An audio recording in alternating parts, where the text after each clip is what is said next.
بہت سی خواتین ہیں کہ جو آنے والے وقت میں ان کی مدت مکمل ہوگی، اس کے بارے میں ایک پوری رپورٹ سامنے آئی ہے. وہ میں رپورٹ آپ کے سامنے لے کے بیٹھا ہوا ہوں.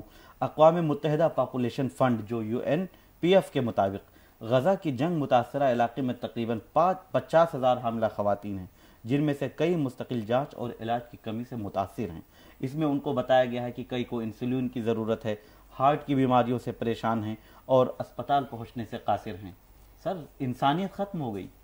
وہی تو یو این کیا کر رہا ہے. یو این جیسا ادارہ، جب یو این جو سیکریٹری جنرل جب بولتے ہیں انٹونیو گوٹیرس، تو ان کی بات کو اسرائیل ایسے درکنار کرتا ہے جیسے یو این کا، اقوام متحدہ کا ایگزسٹنس ہی نہیں ہے اس سرزمین پر.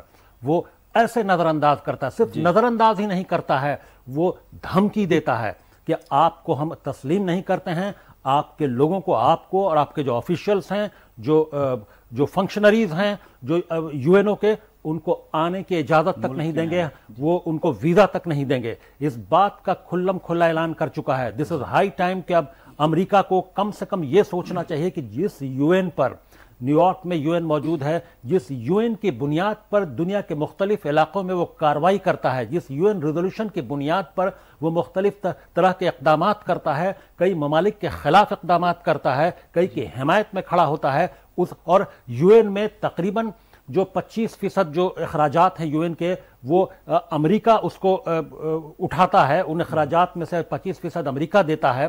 تو ان سب کے باوجود کیا امریکہ کی یہ ذمہ داری نہیں ہے کہ وہ اسرائیل کی کو تنبیہ کرے اور اسرائیل کو وارن کرے کہ اس طرح سے یو این او کو ارریلیونٹ بنانے کی اس نے جو بیوقوفی کیسے کی، یو این کو اس طرح سے چیلنج کرنے کی، اس کو نکارنے کی اس نے کیسے کوشش کی. یہ اس احمقانہ کارروائی کے لیے، اسرائیل کی اس احمقانہ قدم کے لیے یہ سب سے بڑی ذمہ داری امریکہ کی ہوتی ہے کہ وہ اس کو وارن کرے اور اس کو کریکٹ کرنے کے لیے اس پر دباؤ ڈالے کہ یو این کی ریزولوشنز کو، یو این کی باتوں کو اسے تسلیم کرنا ہوگا. اب سر بات کر رہے ہیں امریکہ کی. ابھی آپ نے ذکر کیا کہ یہ امریکہ کو قدم اٹھانا چاہیے. امریکہ کا سر جو پورا رویہ رہا ہے اس 19 دنوں میں ہم دیکھ رہے ہیں.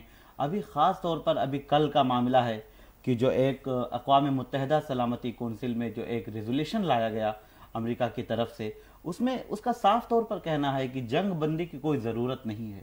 ہاں، فوری طور پر، جز وقتی طور پر جنگ بندی روکی جا سکتی ہے تاکہ وہاں پر جو امدادی جز وقتی حملہ روکنے کی بات اس نے کی ہے کہ جز وقتی ٹیمپروری فار سم آورز وہ حملہ روک کے انسانی جو ضرورتیں ہیں، جو ہیومینیٹیرین ایڈ ہے، اس کو، وہ جو کوریڈور ہے، جو کون سا کوریڈور ہے وہ جس کے رفح بارڈر، جس کے ذریعے وہ جا رہا ہے ہیومینیٹیرین ایڈ، وہاں سے ایڈ پہنچایا جا سکتا ہے. اس کے لیے ایک ٹیمپروری حملہ روکنے کی بات کی ہے اس نے سیز فائر کی قطعی بات نہیں کی. اس نے سیز فائر کا اپوز کیا ہے، جنگ بندی کی مخالفت کی ہے اس نے.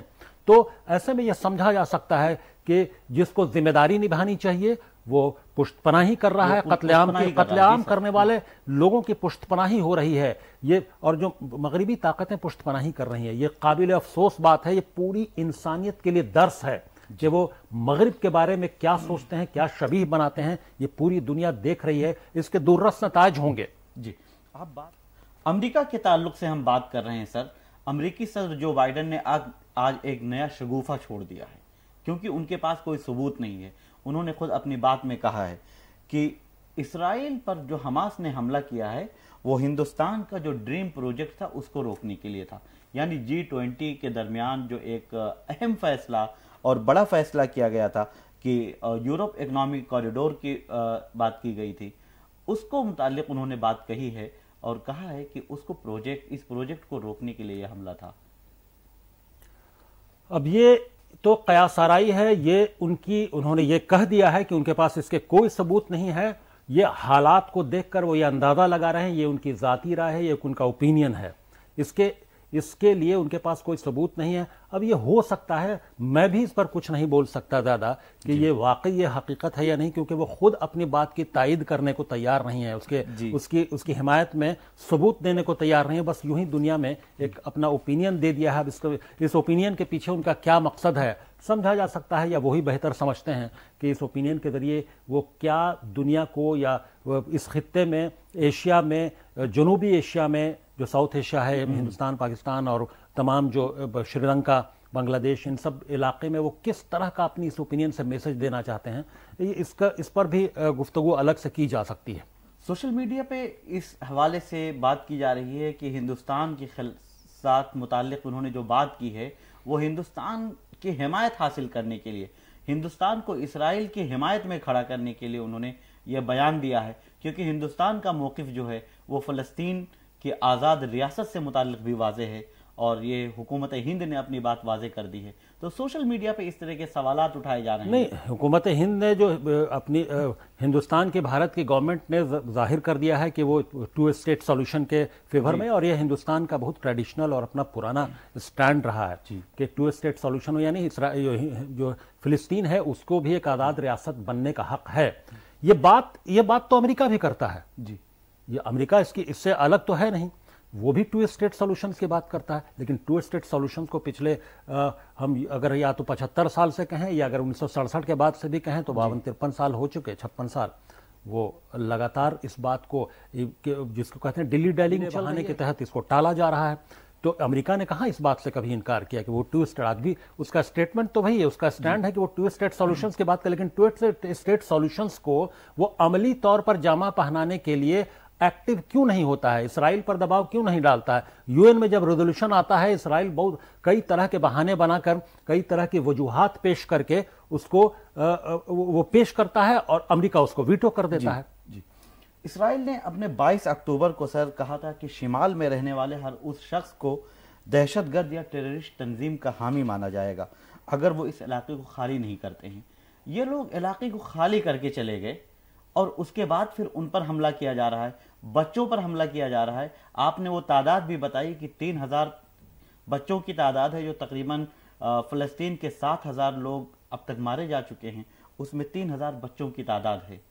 بچوں کو اس طرح روتا بلکتا اور ان قتل و غارت گری دیکھتے ہوئے کیا اور جو دیگر ممالک ہیں ان کی بے حسی کا عالم آپ نہیں دیکھ رہے ہیں؟ یہی تو بے حسی ہے اس مغرب کی، اور تمام، میں تو صرف مغرب پر نہیں، OIC کنٹریز کے ان ذمہ داران، عہدیداران اور حکمرانوں پر بھی سوال اٹھاتا ہوں کہ وہ آخر کر کیا رہے ہیں، وہ معصوموں کا قتل عام کس طرح سے دیکھ پا رہے ہیں، ان کو راتوں میں نیند کیسے آتی ہے ان حکمرانوں کو؟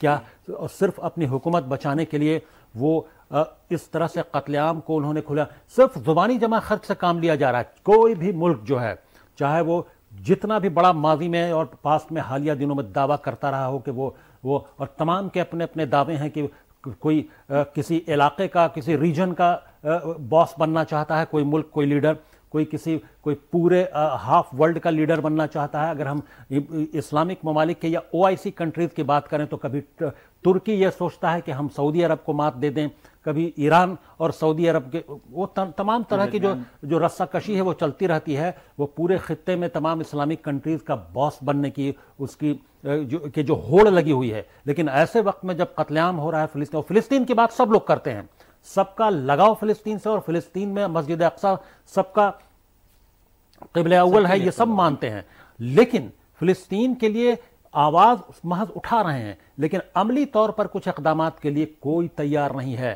یہ صاف طور پر دنیا دیکھ رہی ہے، اور دنیا کے تمام جو OIC کنٹریز ہیں ان کی عوام دیکھ رہی ہے۔ عوام اگر حرکت میں آ گئی تو ان حکمرانوں کی خیر، مجھے لگتا نہیں کہ دوررس نتائج تھی کہ ان حکمرانوں کی پھر خیر نہیں ہے، کیونکہ عوام میں بہت طاقت ہوتی ہے۔ جو جنتا ہوتی ہے کسی بھی ملک کی وہ بہت طاقتور ہوتی ہے، حکمرانوں کی وہاں نہیں چلے گی۔ اس کا خامیازہ ان تمام حکمرانوں کو بھی اٹھانا ہی پڑے گا۔ اقوام متحدہ کی جس ریزولوشن کی ہم بات کر رہے تھے، جو امریکہ کی طرف سے لایا گیا تھا، اس کے ناکام ہو جانے کے بعد اب ایک نئی بات یہ سامنے آئی ہے کہ تمام ممالک اس کے نئے پہلو پر غور کریں گے اور ایک نیا خاکہ تیار کریں گے تاکہ یہ جنگ بندی روکی جا سکے اور اس پہ کوئی ملک ویٹو نہ کر سکے۔ تو کیا امریکہ کا جو یہ قدم ہے تو وہ کیوں نہیں ویٹو کرے گا؟ وہ تو بار بار ویٹو کر رہا ہے۔ اب اگر نئی طرح سے ایک پالیسی لائی جاتی ہے، ایک خاکہ تیار کیا جاتا ہے، تو کیا امریکہ کی پالیسی بدلتی ہوئی آپ کو کہیں سے نظر آتی ہے؟ جو UN سیکیورٹی کونسل کے جو نان پرماننٹ ممبر ہیں، ان لوگوں نے پھر کوشش کی کہ جب بار بار ریزولوشنز کو ویٹو کر دیا جا رہا ہے اور UN کی کوئی بھی قدم اٹھانے میں ناکام ہو رہا ہے،